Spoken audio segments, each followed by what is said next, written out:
What's up, everybody? Jody here with the Bass Nerds. Just want to give you a brief introduction into this episode of the podcast. Mark and I welcomed Mohini Dey to the podcast. If you're unfamiliar with Mohini Dey, she is a phenomenal bass player, a lot of jazz fusion, funky stuff.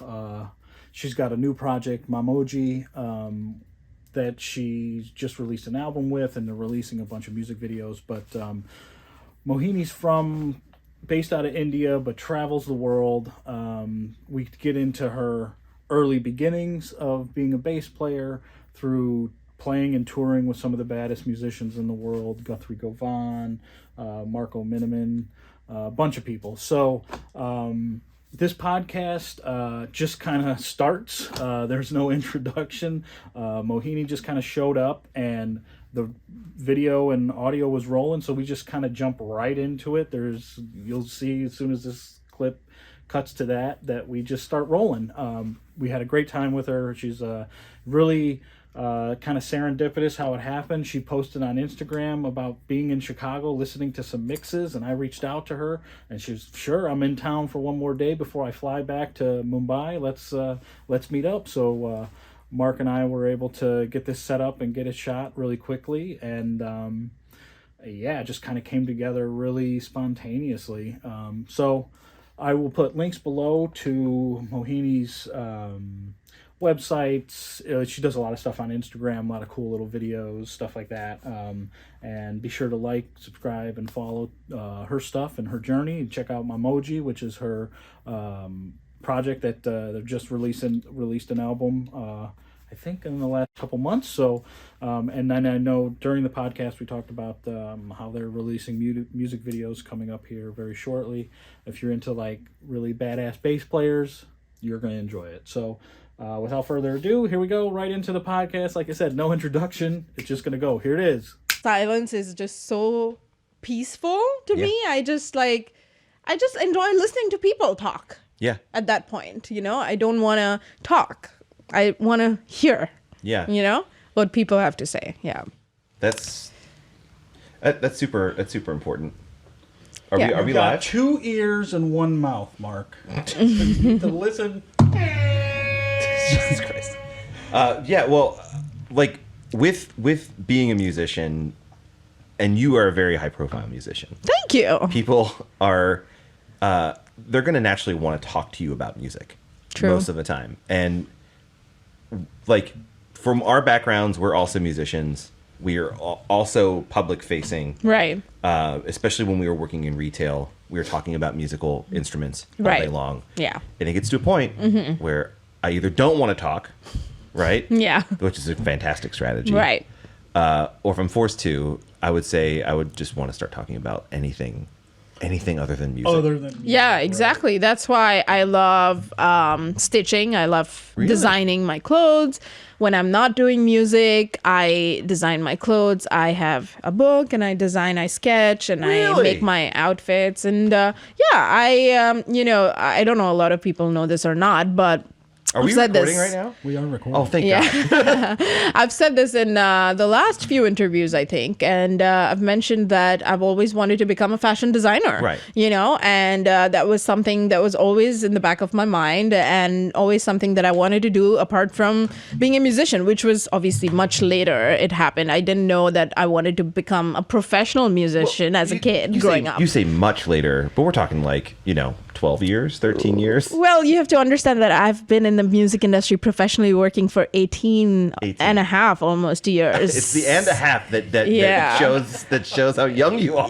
Yeah, but in my head, I'm too old when I think about it. I'm like, no. I have 3 passports full of pages, and there are 2 passports that are active, and you know why? Because there are no pages. And now I'm gonna have the 4th passport because I'm traveling so much all the time, and I hate traveling. I'm sorry, but I hate traveling because I've traveled so much. I just want to be home all the time, and I want to work from home and just shoot these videos from home and do all these recording sessions from home, which I'm so grateful for, that I get to do all that from being anywhere. Right. Even when I'm in Chicago, even when I'm in Geneva. or in LA or in any part of the world, I get to just record from any place that I'm at that moment. And I get to record for some of the best musicians from all over the world. And I'm really grateful for all the opportunities that I have, and also these music festivals that contact me to get my band and my music to be on their stage, on their platform. I'm really grateful for all those things, don't get me wrong. But at the same time, because I've done so much and because I've traveled so much, it's overwhelming, Yeah. to the point where I get anxiety when I'm at the airport, and I don't like being around too many people. Yeah. And that's why I like being at home and doing all these things that is kind of like therapy to me, which is stitching, designing, painting my walls. I've literally painted my walls in my house, Yeah. We got our first home together like a couple of months ago. And I just like being home and decorating home and interior designing. Anything related to like creativity, art, it's my thing. Like, it's therapy to me. So when I'm not doing music, which is most of the days, I know a lot of people are like, oh, how many hours do you practice now? Like, are you working all the time? No, I'm not. Like, most of the days, I'm just relaxing. I try to get my mind spaced to a point where I'm able to enjoy my music making process, so that I'm not like stressed out, That's awesome. So you found comfort in stitching. Yeah. And so this is we'll say a more recent development for you in the grand scheme of your career as a musician. Yeah, the more I started doing live performances, the more I started touring, I started realizing that it was a lot on my mind state. It was too much to deal with. And I was my own manager. I still am my own manager, So I deal with making contractual agreements, invoices, sending out tech writer, what time the band is going to be there, what time the driver and the car is going to pick up, what type of car, what type of rooms, everything, A to Z, everything. So that's a lot of work. Yeah. Apart from making music, apart from performing, there's a lot of management that goes on behind. There's a lot of what type of show are we going to do this time? Are we going to do something different this time? Should we have a lighting engineer and have him program lights with the music that we have? Mm-hmm. Like this new album, MaMoGi, that we just released with Gino Banks and Mark Hartsach. Solid plug right there. Yeah. So like we're always trying to do something different. We don't want to be showing people what they've already seen. It's too old. Things get too boring after a point. People have less patience, less and less, and more and more. Why do they have less patience? I don't know. Well, if I could jump in, I think like like you're saying, when you are trying to you're doing what's been done in the past, like. You're not going to out James Brown. You're exactly. not going to out Jocko. You're not going to outdo Michael Jackson, right. So it's like you got to find your own lane. You got to find a way to do things a little more creatively, maybe use new technologies or whatever, to keep it original and spicy and take that. I mean, because the famous Miles Davis, it took me, 15 years to sound like myself, right? So that's it's taking, decades of the great bass players or musicians of the world and kind of, maybe stealing a little bit of their style, and then you just mix it all up. You kind of get your own style and your own lane and do something that's kind of unique. Do you find yourself like getting, I guess, not bored? It's too strong of a word. But do you feel yourself just getting tired of this like same old thing? You're like.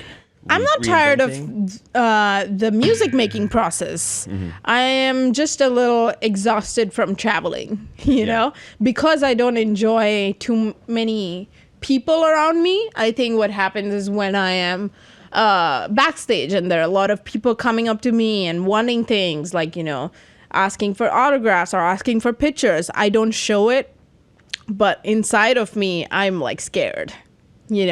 Because I'm such a closed person. I'm very reserved. I don't talk much and I like to be in my own private space at home. That's my safe space. When I go out in the world, it's like It's like being in like a metal crowd, like people are circling around you. What do you call that? The mosh pit. Yeah. And you're like in the center. Yeah. Like, oh damn, like what's going on, So I feel like that. And that's just my character, it's nothing, it's got nothing to do with how I was raised, or it's got nothing to do with anything related to music in general. It's just me. It's my personality. But having performed so much on different stages and having performed with so many different types of musicians, to speak on the voice thing, I really think that it keeps growing, and everybody already have a voice, but I don't think they realize, because you have to finesse it with time, It's like a baby has a voice, right? But the more it spends time around people, the more it learns and tries to adapt to the environment, right? It's kind of like that. Like even with music, even with having your instrument, you're trying to get to a point where your instrument ultimately becomes your voice and you can speak through it, right? So the more you spend time with these incredible musicians, the more you go to these different countries, go to these different environments, you are getting exposed to so many different things, Right. To some people, it's overwhelming. To some people, they try to learn things. And I've always been a learner. People, when I come to America, people tell me, oh, your English is so good. You're Indian, but like, how is your English so good? Yeah. Because I spend a lot of time being around a lot of Americans, and I still, like, even today, there are things that I hear around me. I learn a thing or two. Like when I hear his parents talk, when I hear my friends in the music industry here talk, I see how they phrase things, and I pick up a thing or two, and I, without even knowing, I'm using it tomorrow.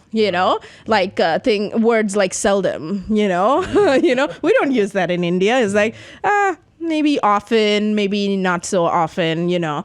But yeah, there are things that we're learning every single second, and we don't realize it because our brain, like, I don't know, I'm like that. I don't know, but I'm not going to speak on other people's behalf, but like, I'm always listening to things. That's why I said, even before we started this interview, I like listening because I like learning. Yeah. The more I listen, the more I learn, and without even knowing, I am already using it.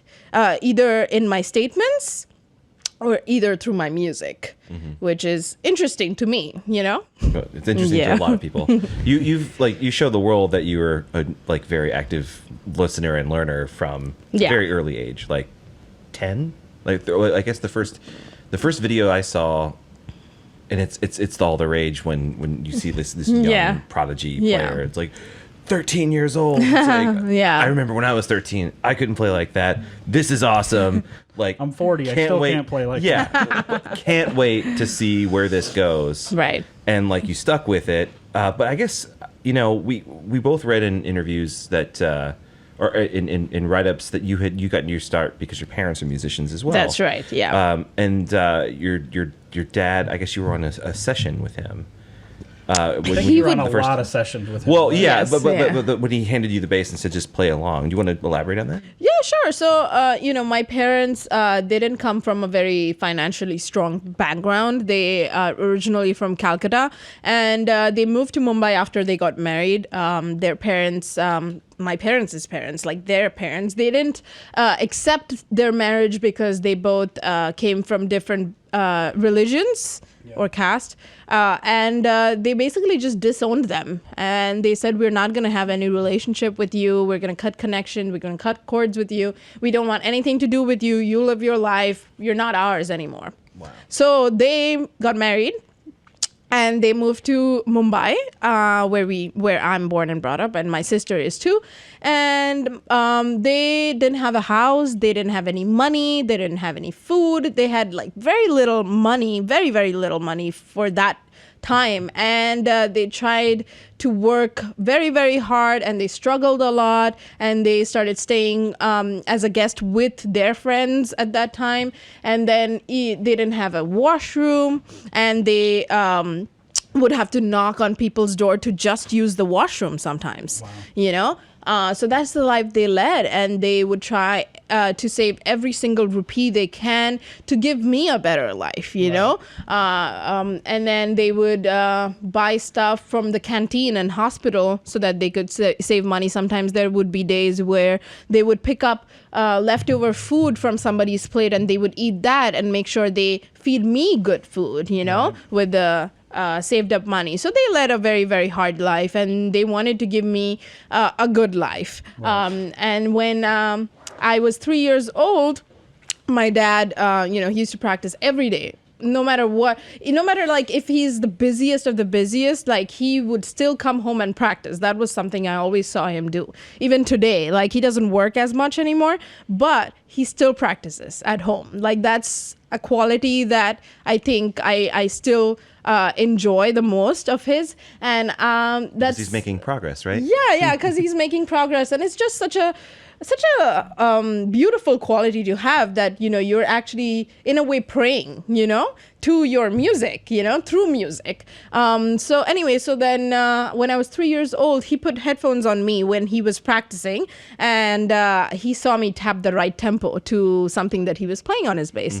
And he immediately thought, well, there are no female bass players here in India. It would be fun if she would become the first female bass player here, So he started teaching me after that. So I started taking lessons at the age of 3. On that big 4-string bass. There are actually pictures of me. Man, I am fucking up. I don't have my kids. Like they've expressed interest, and we start that process. But like I just need to put more instruments in their hands. But of course, they're going to gravitate towards it. Tempo. Henry does. Henry definitely does. Yeah. Like, he'll start like tapping like pretty complex tempos. That's for amazing. An unlearned 7-year-old. Yeah. But still, sorry. No problem. That's exciting to me. Yeah, definitely. Like it would be exciting to me if I saw a kid like that age do something like that. I'm like, oh my God, he's got music in his blood, or her. So my dad noticed that, and he started teaching me. And I think around when I was 6 or 7 years old, that's the time when I seriously started taking lessons. But again, we were not financially very strong, so we didn't have like a proper base for me that would cater to my size. I was really small and tiny, that bass was too big for me. So he got leftover pieces of wood from his friend that was a guitar maker, and they were really good friends. And so he would bring like cut pieces of wood, and he would nail things, and he would pick out something like a old bridge from some other bass, and he put that on this little cut piece of wood, and he actually built a bass for me. That's awesome. So then I started practicing on that bass until I turned 9, I think. And then there was a friend, and he was saving up, and I was going to school, of course, so like, I hated going to school. I enjoyed going to all the musical environments that my dad used to take me to. He would hold my hand, and he would ask me, do you want to come to this show with me? I'm like, yeah, hell yeah. Like, I don't want to go to school. Like, I want to go there. I think more than playing the bass, what I enjoyed the most was the spotlight, because I was good for my age, and I didn't realize that at that being a kid. I enjoyed the spotlight. Every kid enjoys attention, right? Oh, yeah. So I started enjoying the attention so much that I, as a dumb kid, I was like, okay, if I get better with my bass, if I play better, and if I impress my dad, then I'll get more attention. I'll be the center of attention, So I enjoyed the spotlight, and I got better because that was my like goal, like going to these studios and going to these stages with my dad where he would perform, and he would ask me to play something. And I'd play, and people were like, wow, she's really good. And that was something that was like an achievement for me as a kid. Like, oh, I did it, Yeah. Scoring or grades, good grades weren't like achievement for me in school. No. So, but I was still a good kid. Like in my 10th board exams, I scored like 86%. Wow. Yeah, and I was like already traveling at that point. Anyway, so long story short, there were 3 golden opportunities in my so far lifetime. I sound like a 70-year-old here, but after my 12th board exams, I had 3 golden opportunities. One was that I got selected in the fashion college that I secretly applied for. That my parents had no idea about, because my dad didn't want me to get into fashion college, because his mentality was that there are so many female fashion designers, but there's no female bass player. Like, you gotta do this. Like, you've invested so much time now, and I've put in so much hard work behind. Yeah. Like, as from a father point of view, like, sure. Like my daughter, I've given my life for my daughter, and like I've done so much. Now she's got to take it to the next level, you know? Yeah. But I felt the pressure, because like my dad is a bass player too, and my mom is a singer. Like, what if like I don't do good, or like what if I'm not able to make a living out of, you know, just being a musician? You know, a bass player's life is not easy, you know? Yeah. Like, you know, in that, I don't know if it still happens, but at that time there was that hierarchy. Like, singer gets more, you know, drummers get the second best, I guess, guitar players third best, and then bass players were like in the bottom, you know, the least amount of money you'd get. So anyway, so I saw that, like, my dad lived through that, you know, and I saw that. So I was not very ready, I would say. But my dad always believed in me, and he said, if you can do it, then you will inspire a lot of other kids to take music up as a profession, you know? And he had good intentions, but every family has problems. So my mom and dad were always fighting because of money, you know, and like paying school fees and stuff. They were trying to give me a good life, and in result of that, they would end up fighting and stuff like that. So I would come back from school and come home to them fighting, you know? So that was something that was not very healthy for me as a kid, and I wanted to get away from it, you know? So music had been associated with that. Exactly. So like, because music was the only thing that I knew, and my father had put in so much work behind me, and that was the only thing that, like, as a kid, you have to understand, like, I am, I guess, 12, 13 years old at that point now. And I'm thinking, okay, I don't like the environment at home. It's too controlling. And my father was super controlling. Like, he wanted me to do exactly what he wanted me to do. And I wanted to live my own life. I wanted to be my own boss and wanted to manage myself, you know. So I was like, okay, as a kid, I'm thinking, like, if I have my private space, and if I have my own money, then I can make my own decisions, you know? But in order to do that, I need to know something that I can make something out of, right? And music was the only thing. So, okay, should I start from zero with fashion, or should I start from, let's say, 40-50 with music? That sounded better to me. Yeah. And I said to myself, well, fashion is something you can always do later on or on the side, which I ended up doing. And so I moved out when I saved up, and I moved out after a lot of fights in the house. And I didn't speak to my dad after I moved out for about 3 years or so. And I moved out at 17 or 18, and I got my own place. And just locked myself in the room and just worked really hard and wanted to have my own life, and became independent. And a lot of, social media started kicking in, and I was not very active at that point, but until this one video went viral, which was Day by Day. Mm-hmm. And Gergo Borlai reached out to me, and he had wrote this incredible song, and I had added my little thing to it, and I didn't know that I could play that fast, you know? I was just like playing music. I didn't even think about playing fast or playing anything technical, you know? But when I heard that song, I didn't think I would be able to do it. When I started playing it and I recorded it, I was like, that was possible, you know? And made me think that anything is possible if you practice, you know? And from that point on, a lot of companies like Mark Bass, Mayonnaise, string companies, pedal companies, a lot of these brands started reaching out to me, and I started getting the international recognition. That's how I got, I guess, famous online, you know?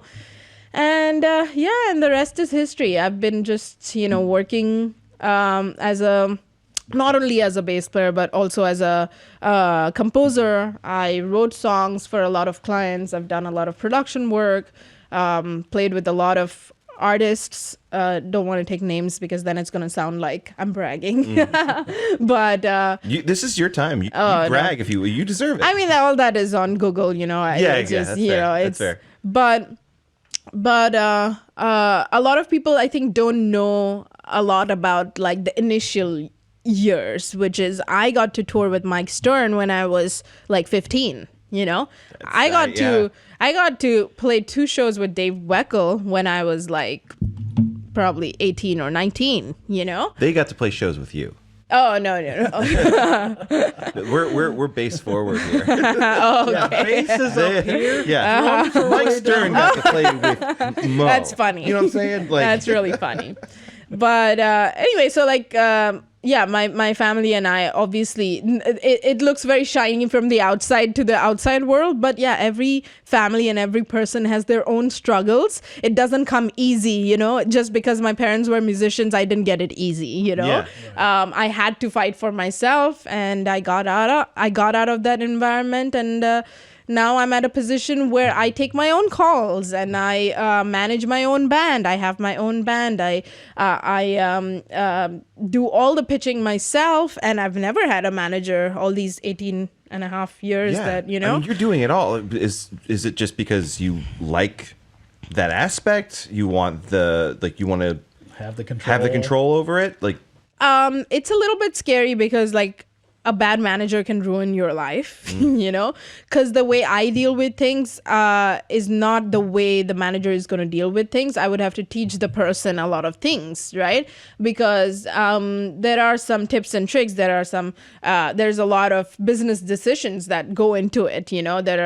There's a lot of mind that's put into it. But at this point, I am choosy with my work, so I don't take up everything that comes to me.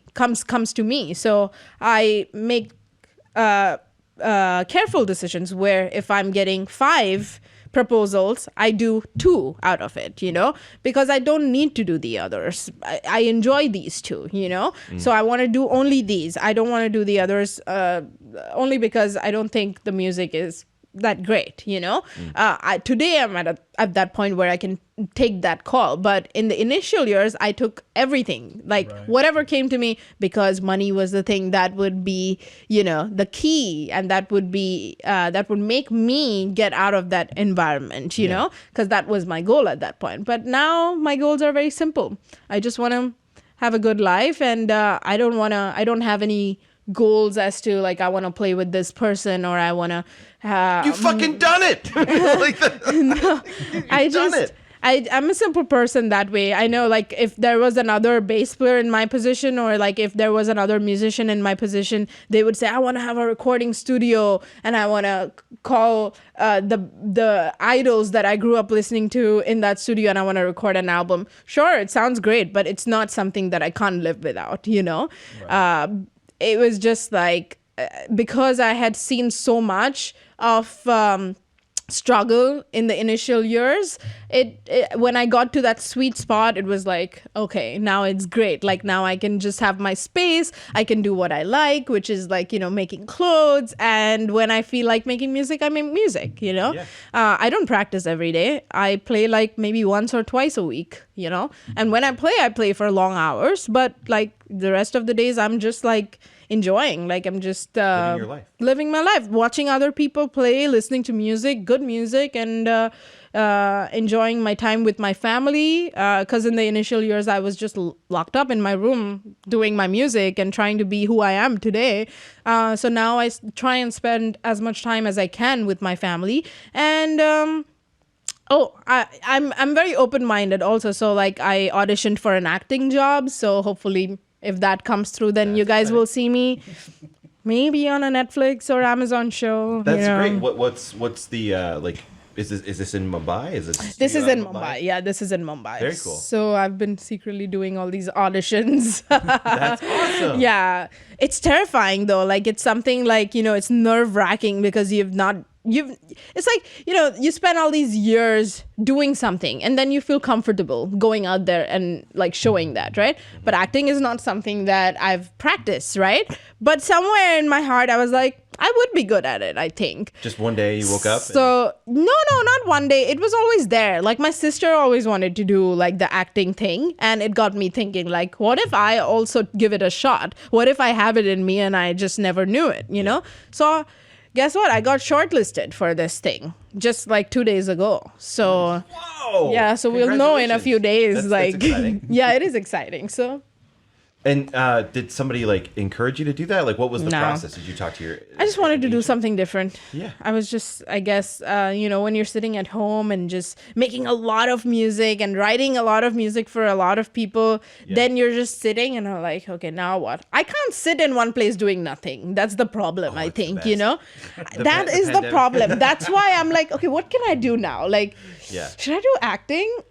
Maybe I should do interior designing. How about graphic designing? Yeah. Like, should I go to college and like truly do something that I've never done? How about I get like my master's in something, like something, like I just don't want to sit, No, I joke. I jest about loving sitting down.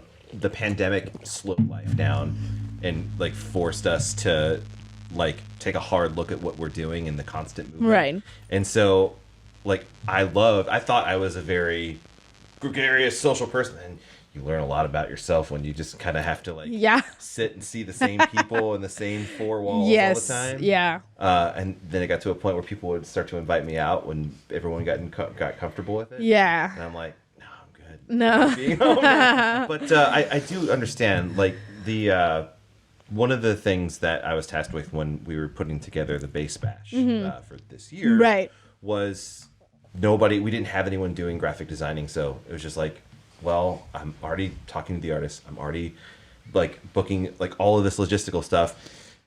Let's learn Photoshop. And it's just diving in, but it's so much fun. And you're right about, I think we all as human beings, we got to see a different side of ourselves in this pandemic, We learned a lot of things that we never thought we would, Right. Like I started learning about video editing. Like I wasn't doing much of that before. I was doing a little bit, but not like to that extent, Fun. Yeah, it's so fun. Your voice comes out. Oh my God. Like I think I did more posts in pandemic than any year, in any year. So it was like, I saw like the numbers growing and going up. And I was like, wow, this is a thing. And now like people earn from YouTube and people earn from Instagram and people earn from Facebook. That was another thing that I had no idea about. I had all these followers, but I was not earning from those things until like a lot of people, I started, I don't know if you saw this, but I was actually doing my own podcast online in pandemic where I had Nathan East, Billy Sheehan, and like Victor Wooten, like all of these bass players, music directors. I did about like, I think 20 episodes or something. Wow. Because in pandemic, I was just like, kind of like, now what? Like, what do I do? So I started doing this podcast and a lot of people enjoyed it and I enjoyed doing it. Like I enjoyed talking to my idols that I grew up listening to, you know, and it was just like really fun, like, because the opportunities and the options are just endless. Like you just have to make time for it and you just have to make way for yourself. You know, that saying, when the time is right when you make it. Yeah. You know? Yeah. It's not like, oh, it'll come, the time will come. No. It's there. Yeah, it's right there. It's your time. You're here, you know?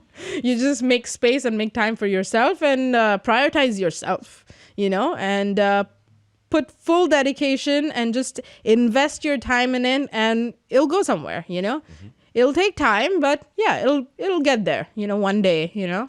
So that's something I learned from my journey, I guess. Be open to everything, you know? So in addition to all of the shit you do, now like you're kind of making your way into acting. I would love to, like, we would love to know, like, what's the premise of what you auditioned for? Can you talk about it yet? Well, it's related to music. It is a musical show. Okay.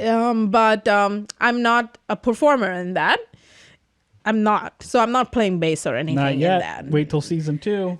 Well, they know. That's why they auditioned me. Yeah. And here's the thing, like, even auditions are new to me. Like I never auditioned for anything coming from India, But that might be the thing that gets you cast, because everybody else has been auditioning, right? And they all go in there. I know, I feel bad. The same thing. And you come in there not really knowing what to do, and you're different than everyone else because you're not trying to perform like an actor. You're just like, well, this is what I guess I would do. Or maybe you act more natural, or maybe it's more of a natural talent for you.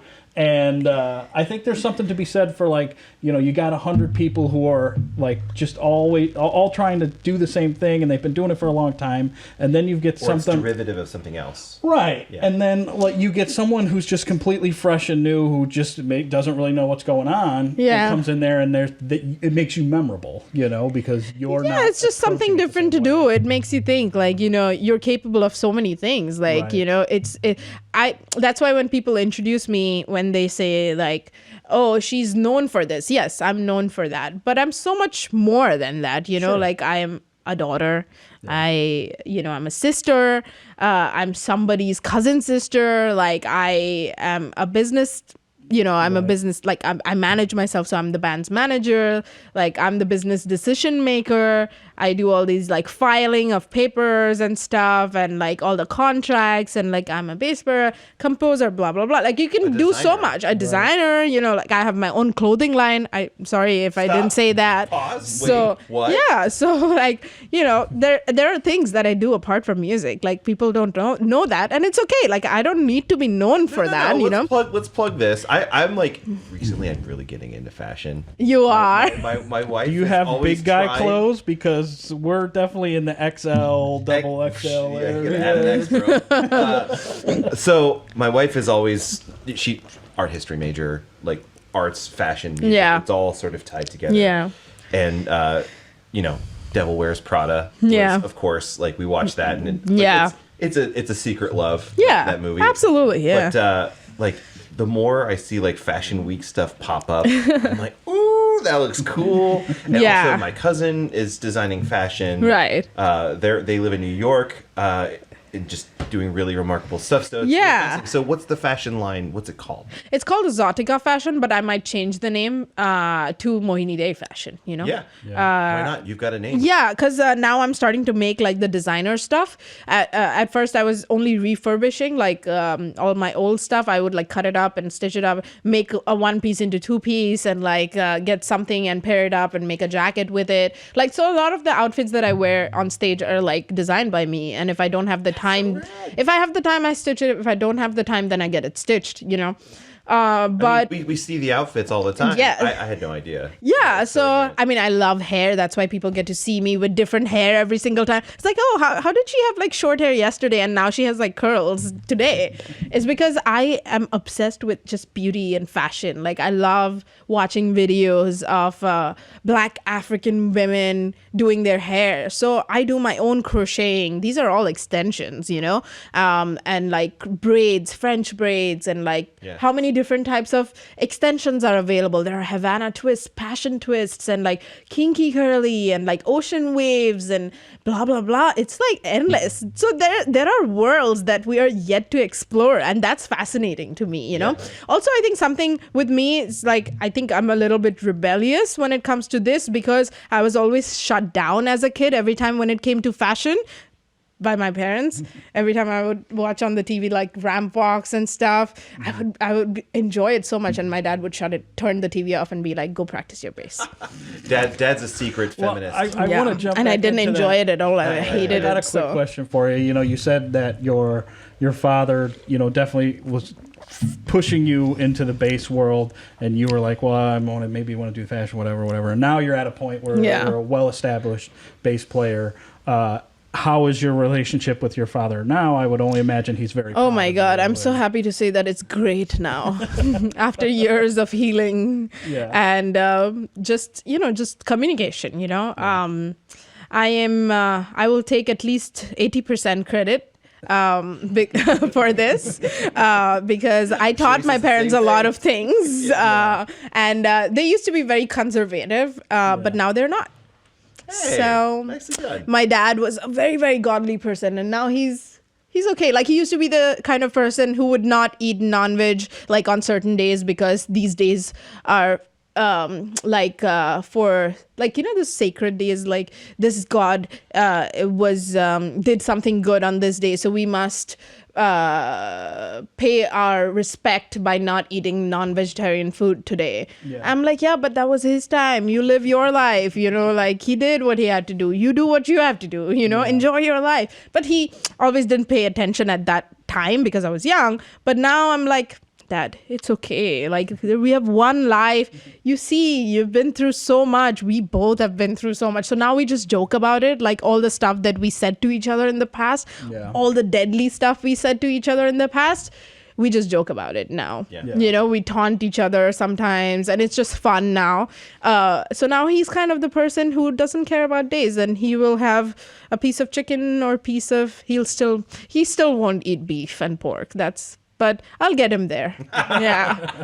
So, like, I think you said you live in Mumbai, right? I live in Mumbai, partly, and I partly live in Los Angeles and Chicago because my in-laws are here. So we come, like, during the Christmas time, New Year, we try and spend time with our family here. But my parents live, like, 35 minutes away from where we live.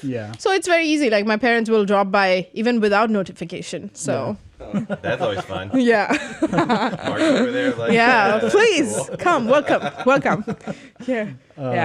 Well, that's great. I'm glad to hear that the family has somewhat healed itself. It what does. About your grandparents? Oh, that's another story. So the grandparents, we never had a relationship with them because we were girl child, so they didn't accept us. And so, like, because they you were sound female, like a very accepting. So when people. they already.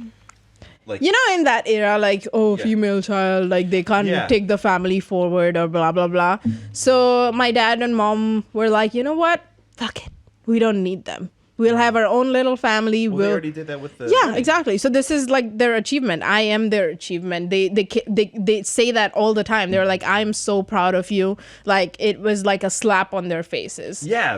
Yeah. So funny part is when I started getting like the fame, when I started becoming Mohini Dey, then they wanted to get in touch with us. And then we said, fuck you. Nicely done. Fucking clap. That's good. It's like, we don't need you. It's okay. It's fine. Good. We don't have any space for bad human beings, Yeah. But at some point, like, people, like your parents and your family members, they just become your peers. Yes. They can be. Yeah. Like, it's okay. Yeah, it's totally You've got fine. your family. You don't need too many people in your life. You need just a few who are good at heart and who care about you, who love you for who you are, and that's it. I'm so grateful. I as a kid growing up, I never wanted to get married, but going through life and meeting so many different people, I am so grateful that I got married to this wonderful human being that I never thought I would find, because there are people who are assholes out there, and in India there's this saying, there are assholes and then there are potholes, which is everywhere because the streets are assholes and potholes. They're like, the streets are so bad. So there's this joke that I make, but here my experience coming to LA was also a little bit similar. I would say, I don't know if LA people are going to come at me for saying this, but this was my experience. Whatever, we're in Chicago. Yeah.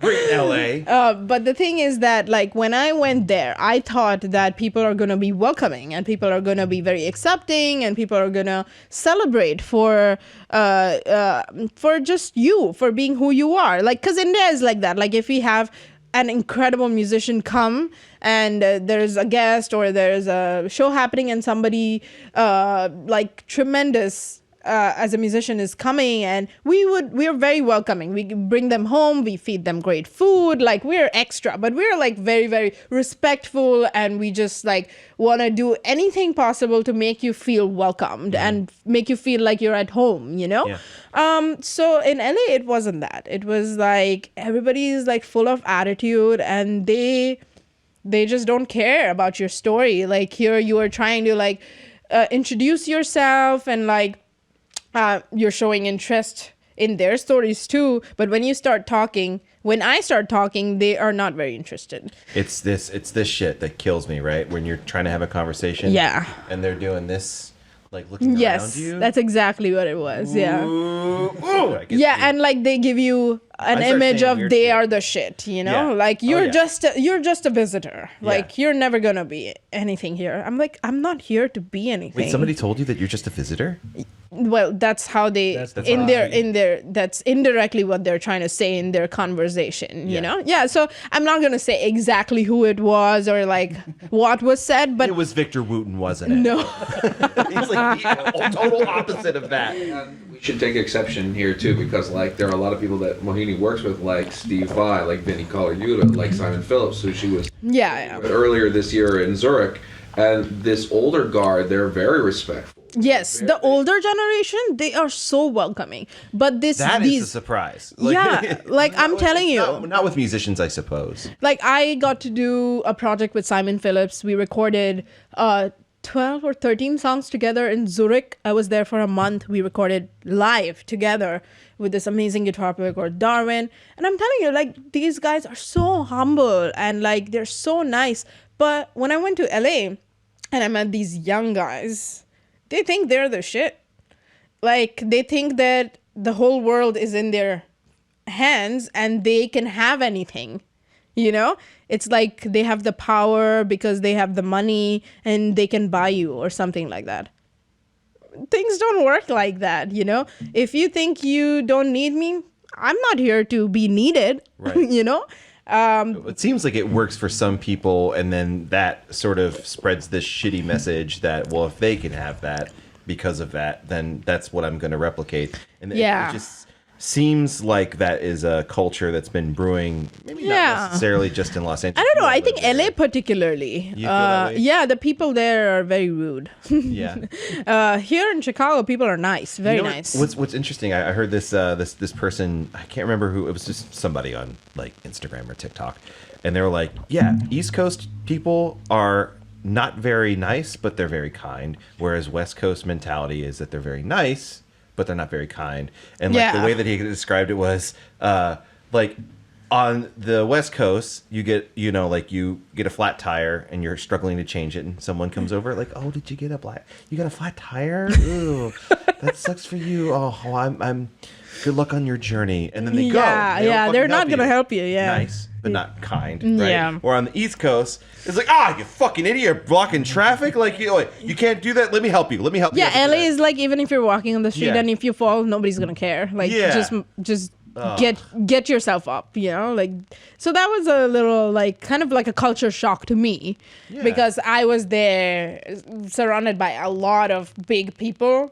And again, I'm gonna repeat this: the older generation, incredible. Like I've worked with almost every single one of them, and they're not even these young guys are not. They don't even have half of the experience that these older generation guys, legends have, right? But they have 10 times more of the attitude that you would expect. Well, do you think that the older generation maybe like just grew up and had that attitude maybe at one point? I don't know. I would I have no I would idea. guess, if I were to guess, I would say it's probably a multifaceted issue, right?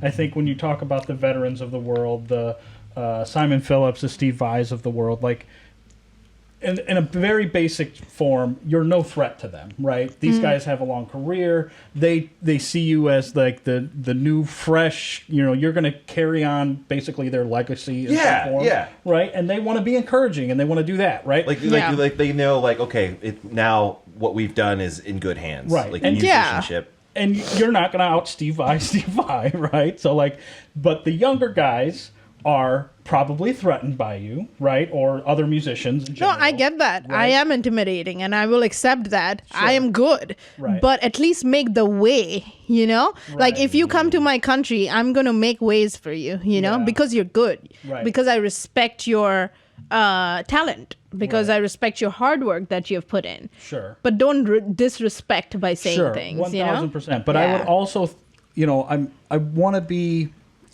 maybe a little sympathetic and maybe go like those people who are the younger generation maybe doing that because that's the environment in which they were brought up in, where when they were in LA or whatever that environment is, it was maybe a hard road, and there was a lot of like competition and everybody's fighting for the same thing. Yeah. I equate it to, like you were saying, you're into a lot of different things: fashion, music, art, all this. Obviously I'm a bass player, I'm a musician, I've done that a long time, but I also own my own construction company and rehab houses and stuff like that. And I was a bricklayer when I was in my teens, like 19 to like maybe 25, 26. And there was this thing, the young guy on the job just got all the shit work, and you couldn't work hard enough, you couldn't work fast enough, didn't matter what you did it wrong, so then like I fell into that too when I became, a journeyman bricklayer or whatever. It's like, oh, well, now here's the new shit guy. Oh, yeah. So now I got to treat him like shit. It's like the office hazing. Right. That kind of thing, right? But, I think some of that is good-hearted. And I think when I look back on, like, the guys who hazed me or, would make me go, hey, go ask the boss for a copper magnet or something. Like, those things don't exist. Yeah. Copper isn't. But it's magnetic. 2023, and like there are so many incredible players out there. Right. I'm not the only one, Well, I think like what you're saying though is like in LA there's that stigma and it's this thing, but you've also been traveling the world and you see like they're probably stuck in LA. You're all over the place, and you see, well, actually, these people over here are really nice, and Mumbai, I'm treated really well, and New York or wherever else you're working out of, you see this more of, camaraderie, more like, hey, we're all in this together. I think like there can be a poison in certain parts of the country or the world where people are just like, there's just this kind of negative, vibey energy where everybody's kind of fighting for the same thing, and that annoying. And then there's other parts when you can just collaborate, right? Yeah, exactly. And it's not a competition. Music shouldn't be a competition. Right. Okay, I get that it is a business market. Yeah, everybody's trying to get a job, but at the same time, like, you make your own path, and everybody has their own path. I'm never going to be you. You are never going to be me. Right. We are both known for different things. Right. And having said that, yes, you're right. There are shit players out there that get my jobs too. Sure. People. But there's space for everyone. There right? is space for everyone. That's what Right. I'm trying to say. Like the opposite of that. Like there are so many Instagram musicians. Sure. Let's say there are so many Instagram female musicians who are playing like really, really bad, and they're wearing certain outfits to get views. Sure. They have millions of followers, Right. and they get the jobs. Like they're getting reached out by Universal Music, and they are on billboards, And here I am playing jazz music and fusion music, and yeah, I'm touring Europe. But Universal Music didn't reach out to me. Right. Why? I can play, but Right. that's. Yeah, no, I totally 100% understand Yeah. what you're. I mean, I think I'm feel like I've been a victim of that. I'm sure Mark has felt like a victim of that. Of like I can feel play objectified and all the time. Yeah, I mean, everybody's got their own share of, struggles and stories, and there's always going to be that out there. Right. But I think the community, the people in the community, in the music industry, need to be a little more welcoming. Sure, not going to argue against that. Yes, no 1000%, matter right? where you come from, which race you come from, which country you come from, let's just all be a little more positive Yeah. and make ways for other people too, because there is space for everybody. It's a great way to like. There's so many people complaining about how you can't really make money as a musician. As it's not as easy as it used to be, or whatever. And enter social media. And just being able to monetize off of that, and the algorithm likes specific things, and you gotta feed it sometimes. Yes, and unfortunately, like it might lead to another person's like. Not unfortunately. Actually, I don't think it's unfortunate that somebody else is getting success by whatever means necessary. It's not. Like I said, I mean, everybody's known for different things. But I could see why it would be frustrating. Yes. Having put into this like actual and work. no offense to whoever is doing that. That's his or her priority. But from a musician point of view, who plays music and who knows theory, to see that, it's a little bit like disrespectful, because he or she is not actually playing the music and just miming to something that's already there, or playing a million, like 100 years old groove that was made famous by, let's say, Prince. Right. And this person goes on Instagram, plays over that music, wears certain outfit, and here you go, million views. Right. You know? Well, and then, so, Listen, I'm I'm sorry. And that then you I've get- got it, and and- I flaunt it, and I get a million views. yeah, and then you get contacted by all these brands, right? All the time. That It's these exhausting. brands, and then these brands won't reach out to the actual musicians, Right. You know? You know what I've been doing that I found that like I'm so done with algorithms and like I don't give a shit about like those metrics anymore. I don't care about like the marketing aspect of things, and I have to for my job. I work for Sandberg Guitars. Right. And that's fine. Like for the job part, that's cool. It's easy. But for personal thing, like I felt like well, I should probably have my personal account, use that to leverage with whatever company I'm working for to kind of like establish a trust, and that means I've got to be active. And I've given up on that. And like as I think it's my protest. I've just been making like I've been taking effects pedals, and I have like recordings of farts that I used to like, in my voice memos. I would like text my friends just to annoy them, and so now I like place it against the pickup through a different effect pedal. Yeah. And then like I did that with Jesse Keeler from Death from Above, and it is the highest, like it is the best performing thing I've ever done ever. Like right. The fart thing, not yeah, it's like, oh, cool. The algorithm likes farts. I guess that's what I do now. So Yeah. I've been doing that lately, Yeah. and it's fun, but it's also a middle finger. Yeah, so that's why I categorize musicians as now Instagram, IG. IG. yeah. IG influencers or IG performers or IG musicians Right. versus real musicians Right. who can actually play music. Right. Because there are that out again. there. Burn. Well, I would argue Mo has that spoken. I mean, listen, if you're an IG player and you're getting hundreds of thousands or millions of views, like I hate to play devil's advocate, but they're getting that's what people are wanting to see, obviously, right? On some level. No, they're You gotta doing give them what great. they want. Right. No, I And- am actually commending them Sure, because great. they know what they're doing. Right. We Or don't they know what found we're the thing doing. that We do not know what we're doing. 'Cause I hear that. You know? And I think You should if do you're fart videos. do some more Farts farts are in right now. You can remix see, his see, fart I don't want to be IG. known for fart videos. That's why. And I don't care about views What's wrong with and that? getting viral. What's wrong with that, Mo? But I think if you're smart, Wait, no. She was disrespecting my art here. listen, My objet de fart. I offer a challenge to Mark. On IG, you can remix other people's videos. You need to take one of her videos and remix it with your farts. Oh my and see God. how it does. No, so she was talking about disrespect earlier, disrespecting musician. Like That there's would be, like that IG, would be like, like disrespect. ultimate Yeah, disrespect. like I'm not gonna do that. I'm not gonna Yeah. do it like that. Sorry, Listen, I have respect for you. I would. I know it's not reciprocated, but I have respect for you.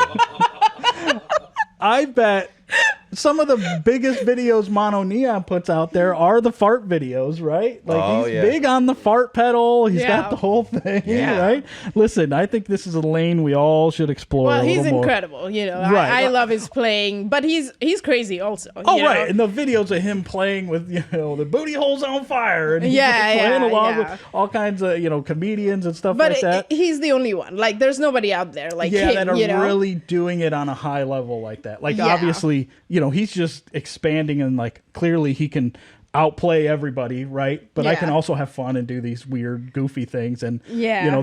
the interviews I have watched or listened to of Mono, he's, seems kind of like a little peculiar fellow to begin with, He's so like, different, yeah. he's a little different, He's but that's different, probably yeah. what makes him Makes him him. Yeah, makes right. him him. Yeah. So where was it? Oh, so like having musicians who quote IG TikTok musicians, I think if you're like good or smart, like you take that lane and then develop it hopefully into something that's a little more has a little more substance to it, a little more sustainable, in the same way that I would look at like Justin Timberlake in his In Sync days. then he turned into Justin Timberlake after that. I think right? people's priorities have changed now. I think there are people out there whose priority is to get the most amount of views. Yeah. And that's their priority. And to each to their own. If Sure. they know what they're doing, like I said, Go and get they're paid. able to, they're getting paid for that. So yeah, they have to do that. That's paying their bills.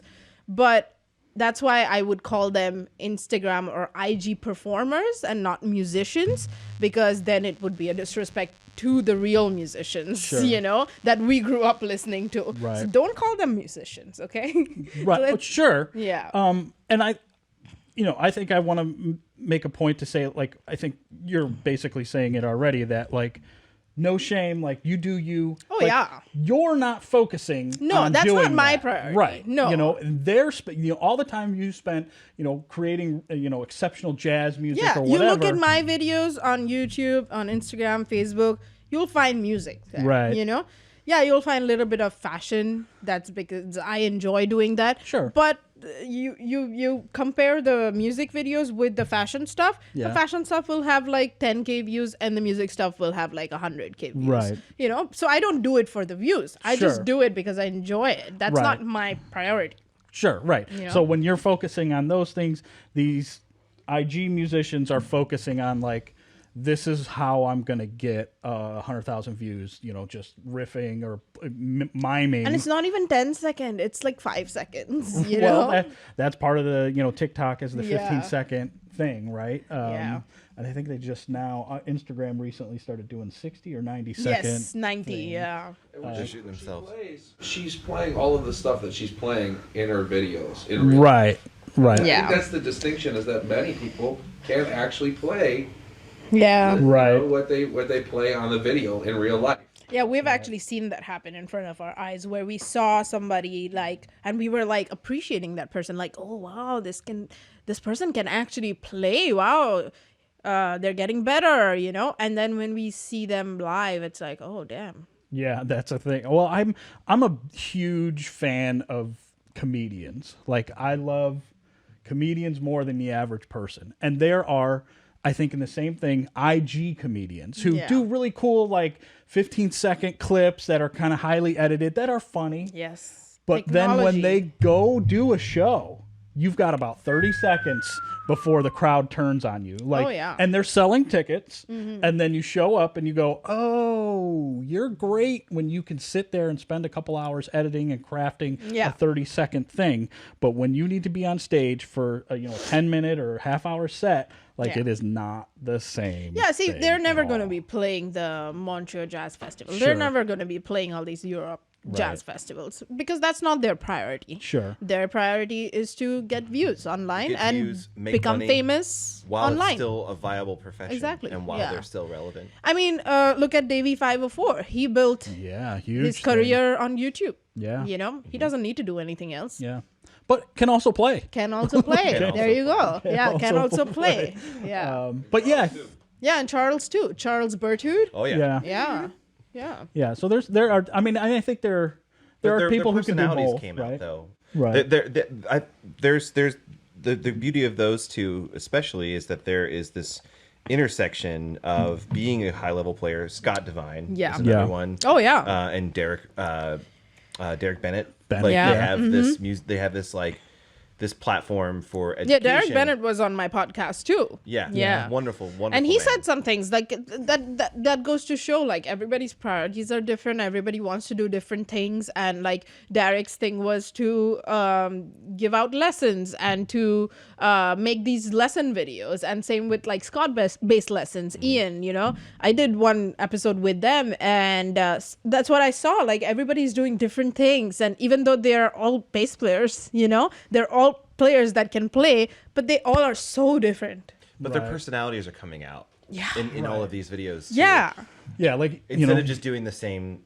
right, thing like over there. Exactly. So everybody's got their own lane, even if you're a bass player and even if you're doing the same thing. Everybody's got their own path. You are going to be seen as who you are. And Right. yeah, there's no comparison, honestly. yeah. I mean, I think there's, the person who is the quote TikTok musician probably isn't going to have a whole lot of longevity, right? They're hot right Yeah. now. They may be for the next couple years, but eventually that dies off. Yeah. Hey, I but think you we'll know be what? I hearing hope your they- music for decades. You I know hope what they I'm still saying? have that longevity. You know, Yeah, I like, hope don't, so. nobody. They'll I find don't think anyone in something this room wishes them ill. 1000%. There's always something. Right. Yeah. They'll figure it out, right? Yeah.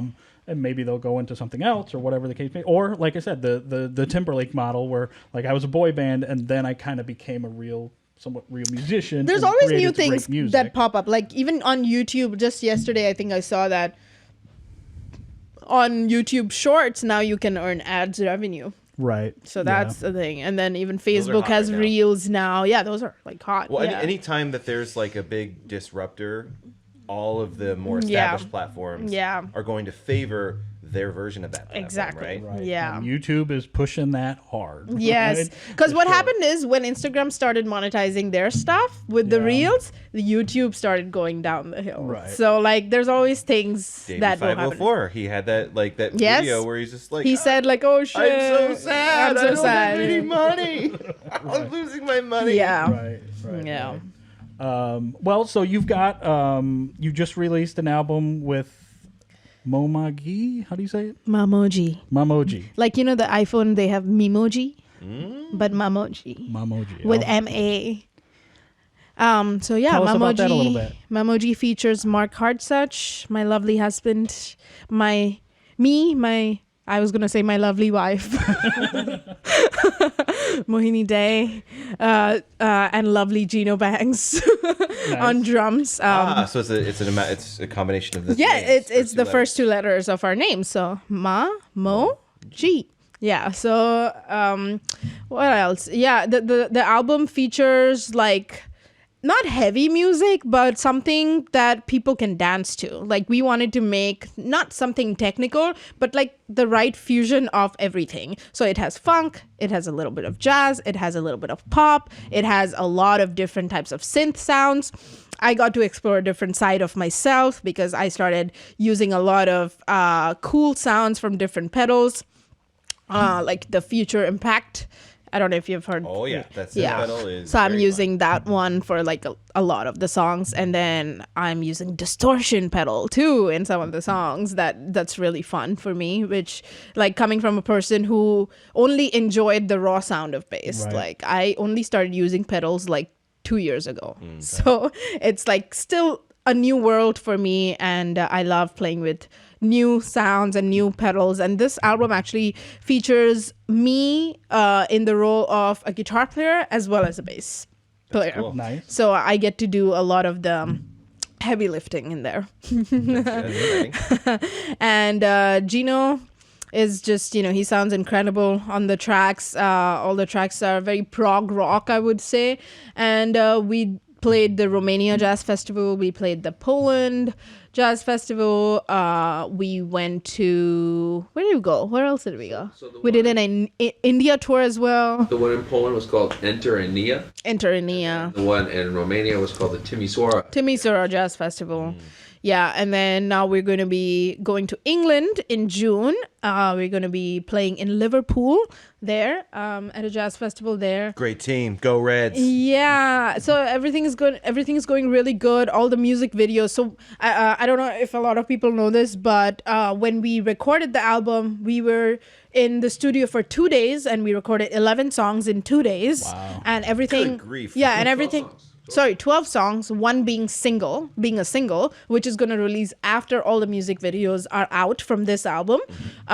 So yeah, we recorded 12 songs in 2 days, and everything has been recorded live. We wanted to keep the live feel. Everything has been recorded, videotaped. So all the music videos are coming out. One is already out called Itsy Bitsy, and the other one is going to be out in a couple of days. So you will see a lot of music videos that'll come out very soon throughout these next 6 months. And then you will hear the single too with our incredible guitar player friend called Rhythm Shaw.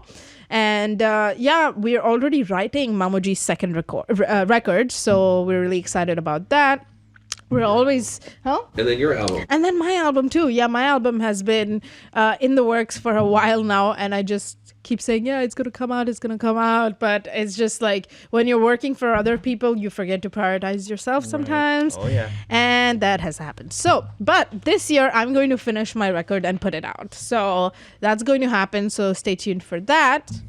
Yeah, I mean, apart from that, I'm always recording for a lot of great guitar players. To name a few would be Jan Rivera. Go check out his album. Marco Miniman is on it. Jordan Rudess is on it. Then there's this guitar player called Terry Cyrek. Again, I think Marco Miniman, Brian Beller, Jordan Rudess, and a lot of other great musicians are on it as well. And there are many more guitarists and keyboardists that I've had the honor to play on their album on, and I'm just like really excited that they're going to be coming out this year. So I do a lot of recording sessions from home, which is the life I want. Yeah, that's great. I have just some kind of rapid fire bass questions for you. And then, this is how we wrap it up usually. Usually we wrap it up here a little bit, but just first thing that comes to your mind. Right. Okay. Active or passive basses? Active. Maple or rosewood? Maple. Do you have a favorite fretboard? material? Fretboard? Like scale length or? No, like maple, rosewood, ebony, whatever. Do you? I like maple. My would be bass your has go-to? maple. Yeah, maple is go-to. Yeah. Speaker size. Do you have a preference? 10s, 12s, 15s? I like 4x10s. Okay. Yeah. Combo or like head? Head separate. Yeah, head amp Separate? separate, cabinet separate. Got Yeah. it. Do you have a favorite bass player? Favorite bass player? Oh my god, that's so hard. There's so many out Give there. me 3 of your favorites. Okay, top favorites. They're probably dead, so just. Oh my no one's god, gonna no, get they're offended. alive. They're alive. Gary Willis, Okay. Victor Wooten, Okay. and Jaco Pastorius. Got it. Very solid. What was your first stringed instrument? Bass. Bass. Yeah. Piece of Three. gear. Like, wait a minute, hold on. Like, Well, okay, but it's Yeah. guitar. oh, could you have been a played violin. ukulele before. You know, funny part, I've never played any other instrument. I started on bass, I still play bass. Still play Yeah. bass. Do you have a piece of gear you regret getting rid of? No, all my pieces of gear are sent to me for free, so no. All right. Yeah. I didn't buy anything. Hell yeah. Oh, it's So it's bad. It's just, Wish I had that connect. So bad. So good. No, it's great. Hard case or gig bag? Hard case, because my shoulders get really tense, and I used to carry my soft cases all the time. Yeah. But then these airline companies, like, Somebody moving gear outside. I thought is this an earthquake? No, but some of these airlines, man, like they will be so annoying, and they'll tell you like, no, you have to check in your base to because we check don't it, have any right. space, blah, blah, blah. And then one time I had to check in my soft case. So I Yeah. asked for blankets, and I wrapped blankets around my base, and I was crying the whole flight. I just a side note about that. I may have mentioned this on the podcast before, but Victor Wooten tells how he gets his bass on the plane every time, and what he does is he's got a gig bag. He carries it upside down so that the head isn't sticking up over the back of his head, and then he says, "I always have food in my hands and my ticket." So I'm like always like, here's my ticket, here's my food. You know, they just to add this kind of like tension to the whole situation. Okay. And then he gets to the plane and he's like, all right, we're gonna put it where the strollers are. Whoa. So it looks like a backpack. Right. Oh, they don't see it they sticking don't see out. that, And yeah. he's like, I got food. I don't know where See, my that's not ticket gonna is." work with me because I'm short. Yeah, so maybe not. Maybe not. Yeah, Like it always bouncing on looks the big headstock. on me. Yeah. Okay. So hard case. Tube or solid state? 2. What's your current bass rig? I play the Mayonnaise bass. It's a Komodo's Classic 5. I've always played the 5. I started on a 4, but I switched to 5 when I was probably 13. Yes. And Is that a signature bass? it's not actually. Okay. Yeah. It's one of the basses that the company gave me when my original Mayonnaise bass stopped working on a Guthrie Govan tour in Japan. Oh, like I received this bass like an hour prior to the concert, and it was terrifying, but man, I have never felt like, you know, some of the basses you touch and you're like, man, it feels like I've been playing this bass for like a long time. Yeah. And I felt like that. Yeah, I love David Yeah, Almost. so nice. They're the best. The whole company, Yeah. just so nice. And like, my belt is actually a Mayonnaise belt buckle. yeah, I didn't know they made belt buckles. That's so sweet. That's so Real quick, sweet. how awesome is Guthrie? Oh, Guthrie is incredible. Yeah. I mean, when people ask me who I think the current best guitar player in the world is, it's Guthrie. Yes. I've met him a few times. He's just so fluid, right? He Like could do he's just- everything. He's just Yeah. I don't know if you saw him with the Hans Zimmer Orchestra. That's on. I've Netflix. never seen that live, but I've seen videos. Yeah. Yeah, the Netflix Hans Zimmer with him is, it's the orchestra, so he's not necessarily the focal point of that. But when it's his time to shine, he always does. Mm-hmm. Yeah. And Guthrie is. I think I'll give your incredible. listeners a little story about Guthrie and me. Guthrie was the first one to show me how to set up my bass. Oh, really? Yeah. Whoa. Yep. So Good grief. yeah. You don't pay for basses. You get set up. Guthrie to set up your stuff. Yeah. yeah, he showed me how to fix the action on my bass and just like everything. Like he was giving me knowledge With because a cigarette in his hand the whole time, right? When I met him, he was just one cigarette to the next. He loves smoking and drinking. Yeah, that's his thing. Well, yeah. it's cool. Yeah, I mean, if you Smoking's can cool. play like that, Everyone knows that. Well, whatever you get a goes- pass on yeah, everything. you can Yeah. do whatever you Yeah. want. Do you have? So you talked about your bass. What's your current amp? Yeah, so I play Mark bass amps. I always play the little Mark 800, and sometimes I like the Evo one because it has 2 channels. So if I'm playing 2 basses, then it's just easy to switch. I endorse TC Electronic, Dark Glass Electronic, Electro Harmonics. Do you Voodoo have a Labs. favorite pedal? Favorite? Oh my God, no, so many, All these companies are going to be like, so many. Do you have a favorite effect then? Yeah, I was getting to that. I'm yet to try that like lung vocoder, the iron, the mic connects to the pedal Like and a then you talk box? talk box. There you box, go. yeah. Yeah. I want to try that. So I'm They- like fascinated They by are that. very cool. Yeah. They are very cool. I want to try that. Do you have a favorite string brand type? Yeah, I play SID strings, Rock Okay. Brights, Yep. the Okay. fusion wound. Yeah, SATs are the great. Are those like a nickel or fusion wound, what's fusion wound? nickel and stainless. I think. Oh, Yeah. the best of both worlds. Yeah, but I like the normal ones too. Like, I've just switched to fusion wounds recently. Yeah. Because you play Fusion. Eh. Hey. So Do you have a favorite hardware finish? Black, chrome, gold. Gold. All right. I'm having a bass built, and I think I'm going with gold hardware. you know what you should do if you're feeling that you should get maybe some like aged nickel, like 3 of them. Yeah. And then just have one like a gold tooth. I do that. I do I don't have hate that that on all my idea. basses. I don't hate that idea. I kind of love it. But gold, I've always liked gold. Yeah, like matte and then gold hardware. Yeah. Oh, Yeah. so good. Great. What are your thoughts on relict instruments? What instruments? Relict, where What they're is like that? beat up, Beat up. like they're worn out and they're brand new, Okay. but they got scratches and dents and stuff. Like, do I like them? Yeah. What? Yeah, I mean, if it sounds good, it sounds good. So you don't care necessarily what it looks like so much as I'm long as enough. I'm enough. They don't need to look at my bass. They can look at me. Love it. I Well, love that. those are all the questions I have. I don't know, does Mark have any other I rapid cannot fire believe I questions? said that. I can. That's great. No, that is the perfect way to end this. Well, Yes. like before we go, do you we talked about your band and we talked about you. Where can people find you? And I will put links in the description Oh, below sure. this, but Instagram, Facebook, whatever you want to plug. I'm not the most active person on social media, but when I post a lot. Like for like the next 3-4 days I'll post and then I won't post for like a week or something. Yeah. But if you want to find me online, then you can find me on Instagram at Daybase? day_bass. See, I don't know my own handle. DEY. DEY_bass with BASS and not BASE because a lot of people do that. Yeah. And then on YouTube, you can just type my name, Mohini Dey, and it'll pop up. Yeah. And what else? Am I on Facebook. Facebook? Yeah, I'm on Facebook. Yeah, that's actually your biggest one. Okay, so that's Mohini Dey. Just And simple. then Look for that blue check. yeah. That's right. MaMoGi.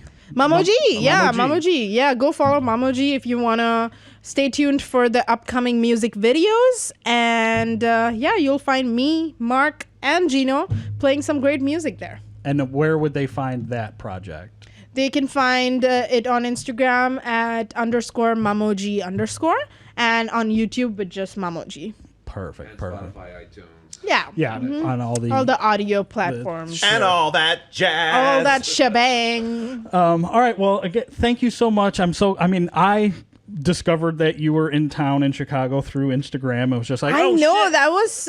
Did I make you wait for like a week? Because I No, saw. like a day or two. Oh, okay, that was good. Yeah. I thought like I missed it or something because I miss out a lot of emails and like Instagram messages. Yeah. So when I sit down and I'm just like scrolling through a lot of like just shorts, you know? Yeah. And then I'm like, okay, let's go check messages. And then I saw your message and I was like, okay. Well, I put a reply on one of your posts, and then I sent another one the next day. Yeah? Like she's gonna see this, and then you Yeah. got back to me, and we were able to. That's great. Within I'm whatever, glad 48 we hours, were figure it able out. to make this I feel possible. creeped out by this. Ugh. Yeah, this is creepo.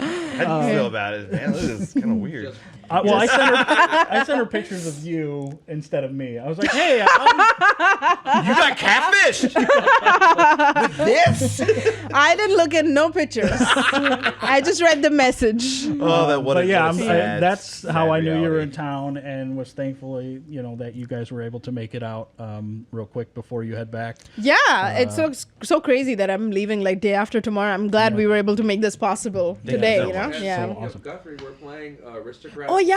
Oh, with the Aristocrats? Yeah, we are playing at the Oddball Festival on the 17th of February, and Aristocrats is closing, and MaMoGi is just before Aristocrats. There are 4 bands Nice. playing. Direct support. Yeah, All right. so it'll be really fun. And Where's the Oddball Festival? Oddball Festival is happening in Mumbai, and it's happening in 2 other cities as well, but we're playing it on the Mumbai one. Yeah. And so that's going to be super fun that Home MaMoGi... turf. Yeah, and it's so funny because I've done tours with Marco, Yeah. and I've done tours with Guthrie, and hopefully, I think this is going to be a check on the list once we do this. Hopefully, MaMoGi will maybe appear as a guest with Aristocrats That would on be this awesome, show. right? So let's see. Yeah, that sounds awesome. Let's manifest it. Let's do It's it. happening. You heard it here first. You know what? Aristocrats gets to play with MaMoGi. No, don't say that. Maybe you could show Guthrie how to set up his guitar. No. He's the nicest human being Yeah, on the he planet. seems like it. He's like one of the nicest people I've Yeah, met. we had him when I worked at Making Music. We had him come to a clinic, so got to hang out with him. And, Yeah. And he's also very well reserved. Like, he will not talk to you if he doesn't like you, but if he likes you, he'll talk to you, like, Yeah. for hours. Yeah. had a great time. I have a Yeah. couple pictures with him. It was great. All right. Well, thanks so much. And for everybody, we didn't open this podcast, but we are the Bass Nerds. I'm Jody. That's Mark. And we'll see you on the next one. Bye. Bye. That is so fun. What the hell is that? It's